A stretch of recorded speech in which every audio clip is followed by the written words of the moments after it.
Mike, to your left. How would you evaluate pass protection in the game against Temple? It was solid. We definitely did a good job for the most part all day, but definitely wasn't where we wanted to be. We want to pitch perfect games, and we didn't do that. So that's all we can do is keep improving and try and do our best to keep Brandon upright. What makes Georgia's front special, different? They're big, they're strong, they're fast, and they play sound football.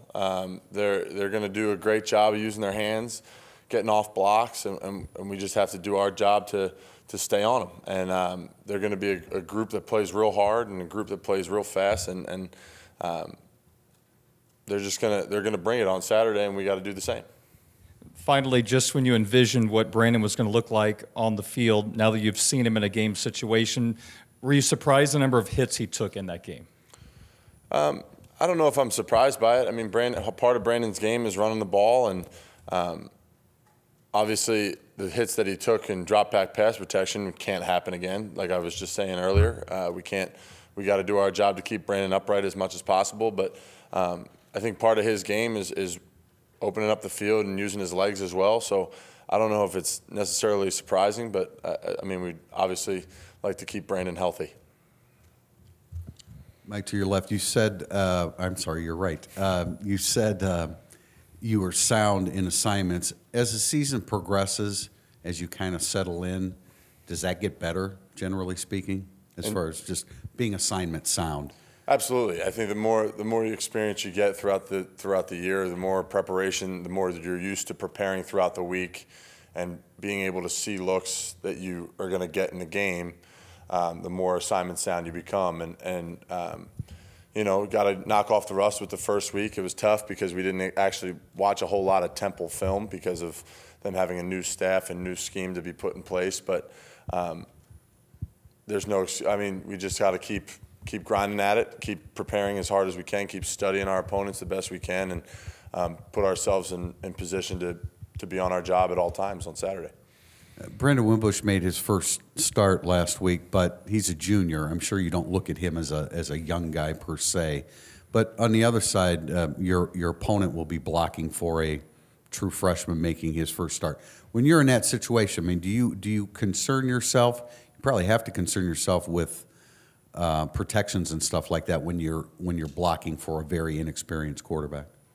In terms of offensive line, like taking over the protection calls? Yeah, well, that and just in general, do you have to be more conscious of, hey, we're blocking for a guy that doesn't have nearly as much experience?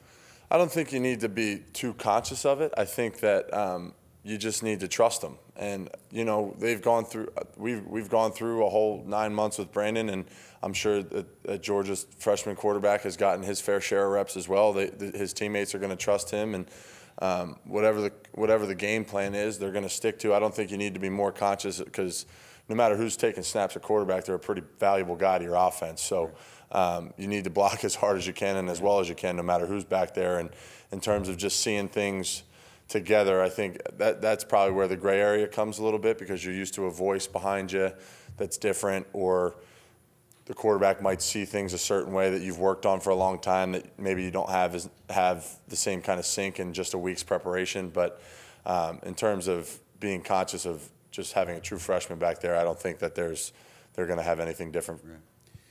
You guys are obviously accustomed to playing ACC teams. You know a couple Pac-12 teams. You've played against Big Ten and now SEC. We in the business are always speculating about who has the better conference. When you go up against a team or a couple of those teams from a conference, do you get a feel for who the better conferences are? Can you recognize that? Well, being at Notre Dame, I don't think you align yourself with teams, not conferences. Right. So I've never put a lot of stake in that. You get good teams in every conference, and Georgia certainly is one of them in the most hyped conference in college football. So they're going to be a great opponent. But no, I don't really. I have no opinion on which conference is better. There's great teams in every single one of them, and great teams that have given us a fair share of pains and problems over the years. So I can't really speak to which conference is better, but there's a lot of great teams in the SEC, and Georgia's one of them, and they're going to bring it on Saturday for sure. Do you I mean, are you of the same opinion? I guess a lot of people, it's changed a little bit. The ACC gets more publicity now, especially with Clemson's rise. But, I mean, do you ascribe to the thought that the SEC's the best conference? I guess that's kind of the general consensus. They normally have a great amount of top 25 teams finish in the year, but you know, there's great, like the national championship team came from the ACC, the Rose Bowl team came from the Pac-12. You know, so it's kind of all over the place. You know, I think there's a certain number of teams that are consistently that great every year from that conference, which is probably why the SEC stays as the top conference in college football. And like I said, it's because of the teams that are in it, not necessarily because of the conference. Do you have, I know you're on the other side of the line with the two young tackles, but have you had an opportunity to have a conversation with them after their first game? And what kind of advice do you give them as they start to gain a little bit more experience? Well, I think the only advice you can keep giving them is to just be them. You know, they don't have to be the next Ronnie Stanley, Zach Martin, Mike McGlinchey. They have to be Rob Hainsey and Tom Kramer. And the better that they can get at that, the more success is going to come their way. They need to worry about doing their job. They need to worry about working their butts off throughout the week, and that's really all you can ask for them. They've done a great job in taking coaching from Coach Heastan, from listening to anything I can throw their way to anything that has been thrown at them, and they've done a great job in their preparation, and they're going to only keep getting better. It was a solid first week for the two of them, and I only expect nothing but better stuff to come from the two of them as well. When you hear Coach Heastan talking to them, does it bring back any memories of anything he said to you when you were young? Quite a few. Yeah, definitely. I see a lot of myself in them, in those two. They're at that point where in your career with Coach Heastan, it's kind of the make or break point. You know, they're getting thrown into the starting lineup. They're the youngest guy on the line, and they take their lumps for sure each and every day at practice. But it's about how you respond to that. And I joked with them before the game because Tommy and Rob both asked me last week, like, what's it like, man? Like, what's this going to be like on Saturday? And I said, to be honest with you, it's a lot easier than Tuesday, Wednesday, and Thursday because the stress that you're dealing with isn't really hard-nosed, you know, stress that we deal with throughout the week. But it's easy because you're free. You can play on Saturdays, and the two of them, I see a lot of myself in them. Not necessarily my game, but definitely the things that they're experiencing right now for sure. Same process. Exactly. Yeah. Thank you. Mike over here. Hi. You were just talking about Notre Dame plays these huge games all the time. Georgia and Notre Dame playing for the first time in 37 years. Supposedly tens of thousands of Georgia fans are coming up here for the game. How does that resonate for you guys as players? Are you aware of it? You know, do you care that these two played a game 37 years ago for the national championship? I mean, I do. I'm a Notre Dame history buff, so I guess I kind of love that. I mean, that aspect of it. But in terms of collectively as the two teams, I don't think it's going to have much effect of what's going to happen on Saturday. We're very excited just because of, you know, the historic nature of not just our program but Georgia's as well. They're a top-of-the-notch program, just like we are each and every year. And you know, this is one of those games that when you see it come out, you circle it on your schedule. Like, that's going to be a big one. And I think nationally that's been responded. I think it's the highest priced ticket in all of college football this year. So it's one of those things that Georgia's coming to town. We're really, really excited about it. I know they're excited to come play us here. And it's going to be one of those games that people are going to be watching and people are going to be excited. And Saturday is going to be a hell of a time for sure. You said you're a history buff. Are you aware of the dynamics of that game that happened 37 years ago? Do you know anything about it beyond maybe the score? I don't, not much. I haven't done much digging into that, but I probably will depending on how this outcome goes. A couple of Georgia players were, I don't know if you call it trash talking or whatever, they said that they want to punish Notre Dame and all that. Did that reach you guys? Do you hear that kind of stuff? Yeah, you certainly hear it. You know, it's just one of those things that they can say what they want to say. We'll say, and we'll just stick to what we're doing. You know, we're we're not going to sit here and talk about what Georgia's saying or what they're doing. We're going to worry about Notre Dame, and that's all I can really say about that. We're going to go out and play our hearts out on Saturday, and whatever team wins, wins. And we hope it's us, and we're definitely going to work our butts off this week to make sure it's us. But other than that, we really don't pay too much attention to it. Finally, what do you think it's going to come down to? I mean, obviously your offense versus their defense, your impressions of their defense, and what do you think it's going to take to be successful? I think it's just the same things that it's going to take to be successful every single week. You got to be able to be disciplined in your assignments, be consistent throughout the day with your emotions, and trust your teammates and make sure everybody's doing their job. It's a game of the most consistent team, and the team that makes the fewest mistakes wins. And that's how football is, and I don't think it's ever going to change no matter who the opponent is. So we're going to do our darndest to make sure we don't make more mistakes in Georgia, and hopefully we can come out on top. Hey, Mike. I know that throughout the preseason, at least, you guys have talked about how the offensive line wants the ball. The onus is on you guys to run the ball to win. How does the challenge kind of evolve against this kind of defensive front to run the ball? I don't think the challenge evolves, but it's certainly a bigger one. They have a great front, and they're ready to play ball, and so are we.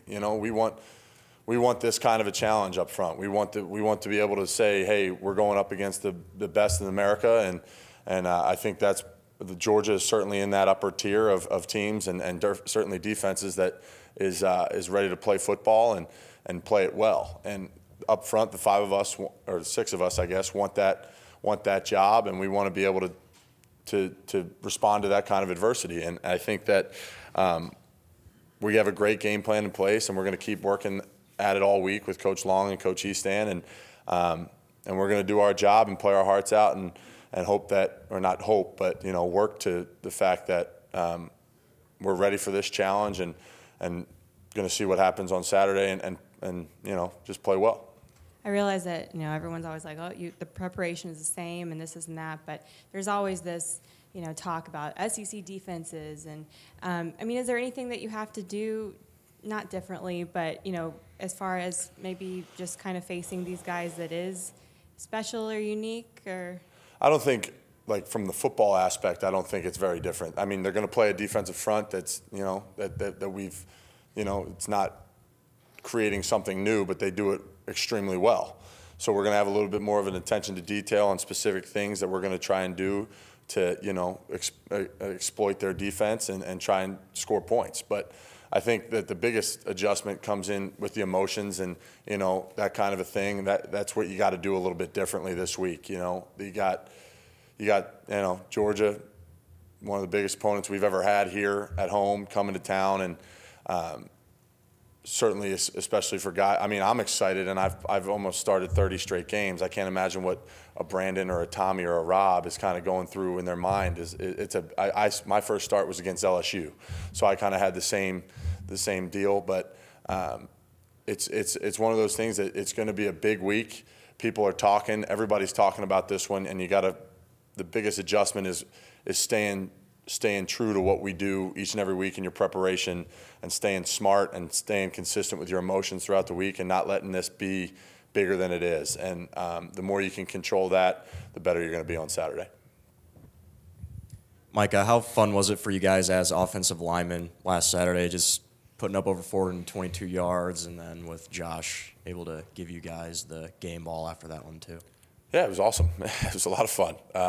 That's the kind of game we like to play. We want to play. 400 and some yards is no small feat, but we had a lot of mistakes that we need to clean up, and if we don't clean them up, it's going to be a longer Saturday against Georgia. So it's just one of those things that, we had a great job on Saturday. We rushed for whatever many yards. We had 3 guys, whatever, but it doesn't guarantee anything against Georgia, and we just got to go back and try and do it again.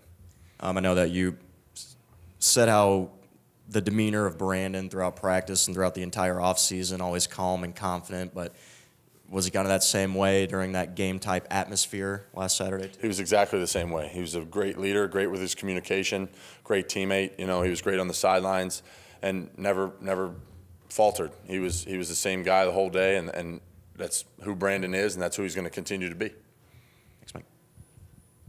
Hey, Mike. Hopefully this isn't too similar of a question from Lakin, but after 300 yards rushing last week, and from what you know about Georgia right now, what gives you guys as an offense confidence that you can have another good day running the football against them? However you guys define, a good day, whether it's maybe not 300 again, but however you guys would qualify that. Well, I think the success just comes in how you look at the film on Sunday and whether or not you had a successful day or not. But I think the confidence comes in just ourselves.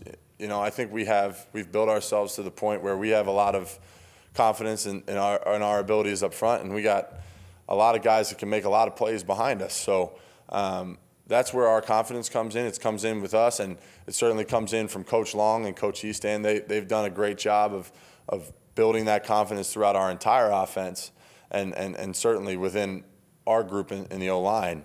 And that's kind of where it comes from. We're going to have a great game plan for them. Coach Long is one of the best in America at doing that, and we're really excited for the opportunity. And just got to make sure that confidence turns into success. Do you go into a game like this with a goal number of saying we want to get X amount of rushing yards? No, not at all. Whatever wins us the game will win us the game. We don't really care about the total number of rushing yards as great as it is to talk about afterwards. But we're just going to go out there and do our best to beat Georgia. And no matter if it's through the air, through the ground, whatever it is, whatever gets the job done that has more points on the Notre Dame column, that's all we want to do.